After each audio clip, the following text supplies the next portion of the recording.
कसरी चेन्ज गर्ने, कसरी हामीले इन्भाइरोमेन्टलाई हामीले पहिला सेट गर्ने, त्यो इन्भाइरोमेन्टमा आफू पर्यो भने अटोमेटिकली त्यो ह्याबिटले हामीले अगाडि बढाउँछ हैन।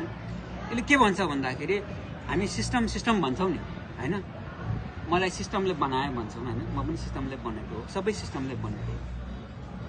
सिस्टम भनेको केही चिज चाहिँ त्यसमा एउटा लास्टमा लाइन के छ भन्दाखेरि हामीले गोल पनि बनाउनै पर्छ।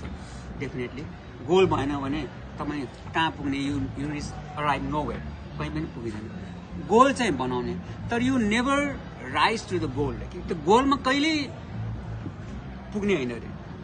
यु फल अन अ सिस्टम, तपाईँ सिस्टममा गएर अड्छ अरे क्या। भनेपछि के बुझ्नु पर्यो भन्दाखेरि यदि सिस्टम हामीले बनायौँ, बिल्ड गऱ्यौँ, राम्रो गऱ्यौँ भने चाहिँ हामी त्यो अनुसारको गोलमा पुग्न सक्छौँ। हामीले गोल मात्रै बनाएर होइन। अनि यो जुन 3330 बनाएको, यो 5530 भन्यो, जुन 325 भन्यो, यो QFD को, यो CFD को, यो सिस्टम बनाएकै चाहिँ के भन्दाखेरि उनीहरूले के बुझेछ भन्दाखेरि अब उनीहरूले त यो धेरै अगाडि बुझाएर छ।